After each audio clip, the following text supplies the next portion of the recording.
Welcome to the Land Your Bet Sports Betting Show.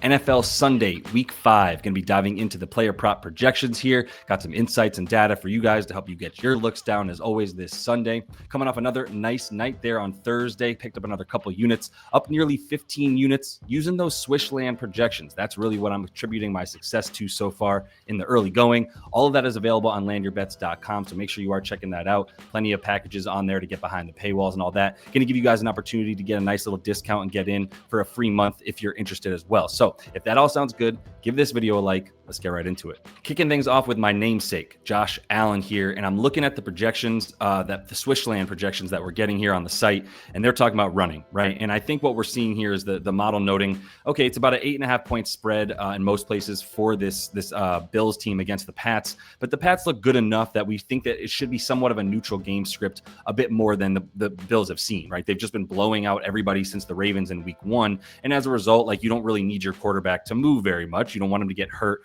risk that injury. Now we look at a game that's in the division, expect the Pats to come out tough enough that Allen and company need to really not just rest on their laurels. He's going to have to bring it. And when he has to bring it, that means he's going to salvage some plays with his legs. They're going to get plenty of bootlegs and things rolling out for him that he'll decide to run when he needs to, expecting them to pass a good amount here, which is a reason that I'm talking about James Cook as well in this one. James Cook coming in looking really good. The model still loves him. The model loved him last week. The model loves him this week. I'm closing in on 100 yards per game for him, about 18 attempts. Not a bad look, by the way, for those of you paying attention. If you want to get a futures bet in, James Cook to lead the league in rushing. He's getting fed as much as anyone, if not more right now. And we are talking about that continuing to be the case. The only thing that really gets me and makes me pause when it comes to just betting another bet on James Cook like last week when we got him for the 100 yards, which he got for us pretty easily once again. The reason I'm not quite ready to have to bet another 100 yards on him in this game is because of that game script. Like I said, I do think the Pats are hanging around a bit more. It's kind of the way that the Saints did last week, to be honest, but their pass defense is bad. That's really what it comes down to. The Pats so far, 28th in defensive pass EPA, 5th best defensive rush EPA. And it's not like they played that many good quarterbacks. We're talking about like Tua and Aaron Rodgers. And you're talking about like Bryce Young. Too many guys that I'm not really impressed by have been tearing them up through the air. That's going to be, a problem if Josh Allen and company get it going. So I like Josh Allen rushing because I like him to have the ball in his hands anyway. And I think the rushing is very beatable by about 10 yards or so. And when it comes to the James Cook rushing here, I'm a little bit hesitant to have to bet on him to get 80 to 100 yards to make it worth our while. So he's probably going to end up being a stay away for me this week. It's going to be looking a little bit more to the pass game for the Bills. Next guy I'm talking about here is Xavier Worthy, taking him to the moon, man. I've seen enough after just one game against the Ravens, and he gets a very similar style defense now in Jacksonville. We call them a pass funnel, right? Because we basically see them forcing teams to not to have to pass because they're not going to give up anything with the run. They're bringing their athletic linebackers up to the line of scrimmage, and that defense on the front seven there is really, really big and strong for a reason. So they're not going to let you run down the middle. The Chiefs are wanting to play smash mouth, but this is the dude when he's healthy that is basically being used the way that Tyreek Hill was used back in 2020. When we talk about a lot of targets and we talk about a lot of deep targets as well. Everything 15 to 20 yards with plenty of deep shots as well. And I expect him to get there on the targets this game. He only had 8 last game because they were up by 17 by like the third quarter. So this game maybe a little bit closer. I do think the way that the Jags have been playing is enough to sort of limit the Chiefs enough, especially in that run game, that they're gonna have to rely on deep shots to Worthy. So I'm laddering him as well. He's got a 60-yard prop. That is a beatable prop here against the Jags, like we're talking about. You look at Pat Mahomes, another guy you consider for things like long completion because of the fact that Xavier Worthy is available. These are all good looks to bank on in a game that I do think is going to be pretty close. We've got a pretty neutral game script projected with a really close projected spread here between these two teams. So they're going to have to be throwing. It's not like they're just going to get up big and then be able to run. So love Xavier Worthy in this one. Do, like I said, also like Pat Mahomes, some throwing stuff. Just love the Xavier and the ladder ability with his props and the edge that we have on them. One more week of George Pickens, who had a big game on 11 targets last week, about $130 through the air for him on the receiving. And that was against a Packers defense that's very, very good. Now he's going up against a Jets defense that is not very, very good. This is the third worst pass EPA defense for the Jets. A little bit better than the Cowboys, by the way. They are dead last in pass EPA on defense. But we get Pickens here now 3 straight games with 9+ targets. The last one had 11. Like I said, that was the first CeeDee Lamb-less game fully. CeeDee's on the shelf at least one, or maybe the second. Either way, CeeDee's on the shelf for one more game. And we've got another weak pass defense coming up. Dak is cooking. He's not going to see much pressure from this Jets defense, which is horrible in terms of getting pressure to the quarterback. We saw Tua able to pick him apart until he lost to Tyreek Hill last week for the season now. So this is still just a great spot for Pickens. I love the receptions a bit more. I think you can beat both with an over in terms of the yards or the receptions, but we're getting plus money on the receptions for him to get 6 in a lot of places, and I'm projecting another 9 to 11, so about 10 targets for him in this one. Letting y'all know real quick that if you do want to get into the VIP section of that website, the premium stuff, so you can get all the bets, the projections that we're talking about here, if you do sign up for any of the sports books that are scrolling underneath me, that includes Novig right now, which if you look at that map, Novig is available in a ton of states, including California, Texas, a lot of the big ones that don't allow the traditional sports books. It's an exchange here, really nice place to get your bets down. So this is one of the options. If you don't yet have it, go ahead and sign up. Just spend $5, use the code that I've got there, LYB, and then go ahead and let me know that you did that. Email me at support@landyourbets.com. I'll go ahead and get you access to that website for the free month here. Novig's one of the books, but just use any of the ones. There's a ton of them that are listed in the description of the video.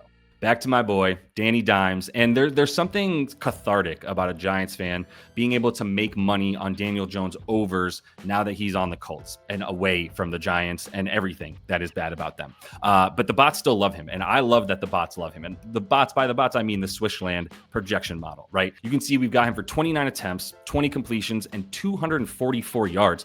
The models actually liked him for a few more completions in the last couple weeks and a few less yards. But now everything's starting to keep piling up for him. 262 yards against the Rams last week, and he's going up against the Raiders. And the Raiders are bad against the pass and very good so far against the run. Second in rush EPA, 24th in pass EPA on defense for the Vegas Raiders here, who are the matchup here for this Colts squad.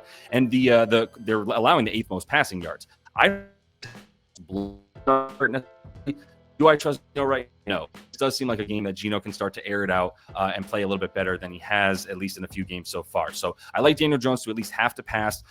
Not going to fade Jonathan Taylor by any means. I still think he's going to see a solid 18 plus carries for Taylor. But I still think Danny Dimes is going to have to throw enough, and he's going to get some better games from Michael Pittman, hopefully. Still got Tyler Warren up there at about 60 yards for the projection. So I think the pass game is going to be working for Indy.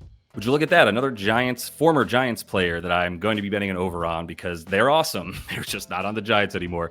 We got Saquon receiving, and we still love that. It actually opened at like 2.5 receptions for like -110 once again, which is what it's been opening at. And honestly, it's been staying there up until now. It immediately moved to 2.5 for about -150 or so. So I'm looking at the yards because it's still only about 14, 15, 16 yards. All three of those numbers are available to go over on his receiving here in a game against a Denver defense that we know it's awesome against the pass, but it is not good enough against the receiving for the running back. That's where you can find some outlet because the pressure that Denver is bringing, they're blitzing a ton. It's pretty successful pressure as well, maybe the best in the league right now. So do expect Hurts to have to get the ball out relatively quickly, be on the move a little bit, but he's been targeting Saquon at least 4 times every game this season. We're going to keep going back to his receiving until they make it a pretty outrageous number. Like once he gets to maybe 25.5 receiving yards, I'll be out, but anything around 20 or more or 20 or less, I'm still good to go over on those types of bets for Saquon receiving yards. Another familiar face, if you're paying attention to last week's episode, Quinshon Judkins, switching it up to the receiving this week because we got a new QB in, right? We got the rook here, Dylan Gabriel, now going to be playing quarterback for this Browns squad. Not sure how much we trust or not how much we trust him, how much the Browns coaching staff trusts the rook to get out there and start throwing against this Minnesota pass defense, which is number 1 in the league in terms of EPA on defense. So I don't think you're going to be getting a ton of looks downfield. Not that there's anybody on this squad, especially even Jerry Jeudy with a quiet year so far. David Njoku, sorry if you drafted him in fantasy like I did. Nobody else is really around catching balls. And I don't think that Gabriel's going to have time to even find options down the field. So Judkins, has been targeted and used in the pass game even before he became the dude, which he very much was starting last week against Detroit. Saw him get 4 targets in a similar style defense. Detroit really, really, really good in terms of limiting stuff on the, well, it's different in terms of limiting stuff on the ground, but gets pressure. That's the point. Detroit also gets pressure on the quarterback. That's why Judkins was used last week. Expect him to be used once again in the pass game this week. Finally, feel good about a bet on Kamara in this Giants matchup. He's played some pretty tough defenses. We'll give him that. But more importantly than even like the defenses he's played, Kellen Moore is finally running the ball, which he just wasn't doing in the first few games. Spencer Rattler was dropping back like 45 times in some games. Finally, last week against the Bills, we saw Rattler's pass attempts go down. Kamara, even Kendre Miller being used in the rush game.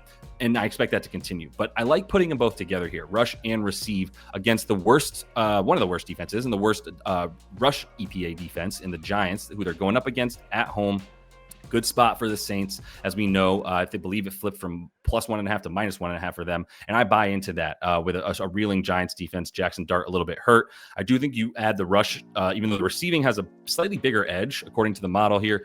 We do like the receiving for him a little bit more in terms of the yards, but I'm putting them both together because of that awful rush defense for the Giants. And I think Kamara is going to break off some pretty big chunk yards. Might do it on both, right? At the very least, I think the rush is great. So I'm putting them both together, but Kamara against the Giants, that's got high stock value. Talking about Tyjae Spears now, even though this is relevant to both he and Tony Pollard. So for everything that I say about Tyjae Spears, pretty much the opposite for Tony Pollard. We'd be fading him at about 65, 66 yards on the ground for Tony Pollard.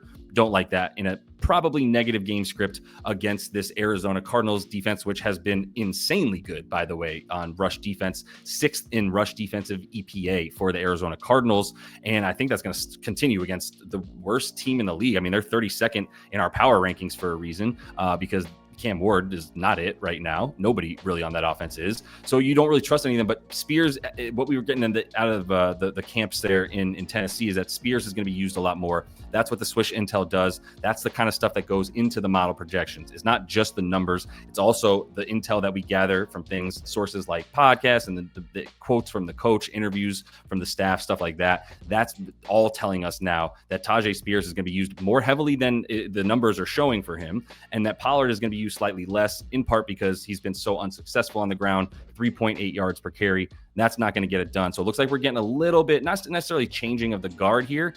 Pollard will still start and get a good amount of snaps, but Spears is going to eat into that more this week than he has so far. So this is a nice little hidden gem to help us get a little bit of a value on over on Spears and under on Tony Pollard. All right, don't forget to head over to the site to check things out if you do want to get all those plays. Got the recaps up from all the bets that are going up so you can see how we're doing. Like I said, up about 15 units on the season, feeling really good about it. So hope to see you guys in there. And until I see y'all next, happy betting.